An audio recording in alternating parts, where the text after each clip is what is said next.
और अनु भाई बहन थे। माँ बाप के देहांत के बाद बड़ी बहन अनु ने दिन रात मेहनत करके अंकित की देखरेख की और उसे पढ़ा लिखा कर पैरों पर खड़ा किया था। दोनों भाई बहन खुशी खुशी रह रहे थे।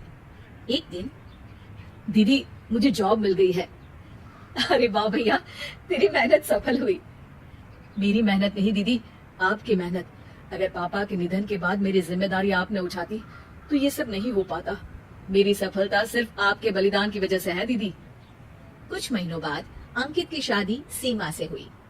सीमा बड़े ही चालाकी से अनु से मीठा मीठा बोलकर घर का सारा काम करवा लेती थी और खुद अंकित के साथ घूमा फिरा करती थी।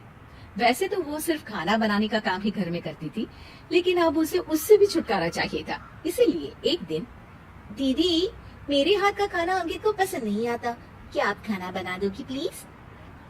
अरे हाँ हाँ, ये भी कोई कहने की बात है, जरूर। सीमा इस बात से मन ही मन बड़ा खुश होती है और अगले दिन के झाड़ू पोछे के काम से छुटकारा पाने के लिए एक और तरकीब लड़ाती है। हॉल में जोर जोर से कराहने लगती है। उसके कराहने की आवाज सुनकर अनु हॉल में भागती हुई आती है। क्या हुआ सीमा? दीदी लगता है मेरी कमर अकड़ गई है। वो क्या है ना, मुझे झाड़ू पोछा करने की आदत नहीं है ना। मेरी मम्मी पापा ने मुझसे कभी ये काम नहीं करवाया। अरे कोई बात नहीं, झाड़ू पोछा ही तो है, मैं कर लिया करूंगी। ऐसे ही धीरे धीरे सीमा ने घर के सारे कामों का बोझ अनु पर डाल दिया। घर का सारा काम अनु करती थी, फिर भी सीमा को अनु से छुटकारा चाहिए था। इसलिए एक दिन वो अंकित के ऑफिस से लौटने से ठीक पहले ढेर सारे कपड़े लेकर धोने का नाटक करने बैठ जाती है। अरे सीमा, इतने कपड़े? अब क्या करूं, अकेली पड़ जाती हूँ। करना तो मुझे ही है ना। अरे दीदी से मदद ले लेती। अच्छा, ताकि सारा जमाना कहे कि भाभी बड़ी ननद से काम करवा रही है।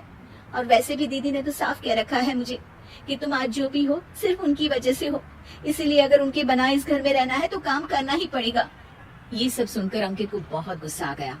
उसने अनु को बुलाकर कहा, दीदी ये घर पापा ने बनाया था और इसमें मेरा भी हिस्सा है और मुझे वो चाहिए।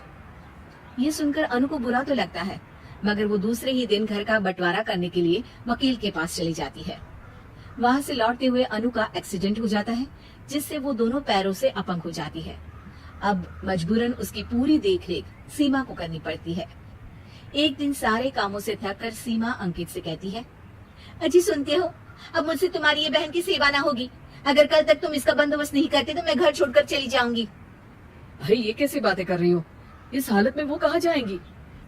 मैं कुछ नहीं जानती, बस कल ये इस घर में मुझे दिखनी नहीं चाहिए। अंकित अपनी बीवी की जिद के आगे हार मान लेता है और अनु को शेल्टर होम में छोड़ आता है। 3 महीने बाद, अजी सुनते हो, ये आपके लिए एक पार्सल आया है, ये लीजिए। अरे इसमें तो घड़ी है और एक चिट्ठी भी है। दिखाइए तो। अरे वाह, बड़ी सुंदर घड़ी है, लेकिन ये आपको भेजी किसने?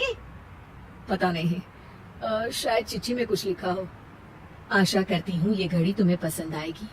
रक्षाबंधन की बहुत शुभकामनाएं, तुम्हारी दीदी अनु। चिट्ठी पढ़कर अंकित की आंखें भर आती है। मैं दीदी को लेने जा रहा हूँ सीमा। अरे घड़ी भेज तो दी उन्होंने, अब क्यों जाना उनके पास? देखा सीमा, दीदी हमसे दूर जाकर भी हमारे बारे में ही सोचती है और एक हम है जो उनकी सेवा से बचने के लिए उन्हें शेल्टर होम छोड़ा है। तुम्हारी बातों में आकर मुझसे ये क्या पाप हो गया? मैं जा रहा हूँ दीदी को लेने और जब मैं वापस आऊँ तो तुम मुझे हमारे घर में मत दिखना। इतना कहकर अंकित अनु को लेने निकल जाता है। वहाँ पहुंचकर, दीदी मुझे माफ कर दो, मैं तुम्हें लेने आया हूँ। भाई आज तो राखी है, आज तो मैं मना कर भी नहीं सकती। दोनों घर पहुंचते हैं। अरे सीमा, तुम अभी तक यहीं हो? निकल जाओ इस घर से। अरे वाह अंकित, फिर वही गलती कर रहे हो तुम। सीमा तुम कहीं नहीं जाओगी। दीदी मुझे माफ कर दो, मुझसे गलती हो गई। सीमा आज ये समय माफी मांगने का नहीं है, राखी की तैयारी करने का है। चलो तैयार हो जाओ, तुम्हारे भैया के घर भी तो जाना है ना। ये सुन सीमा अनु के गले लग जाती है।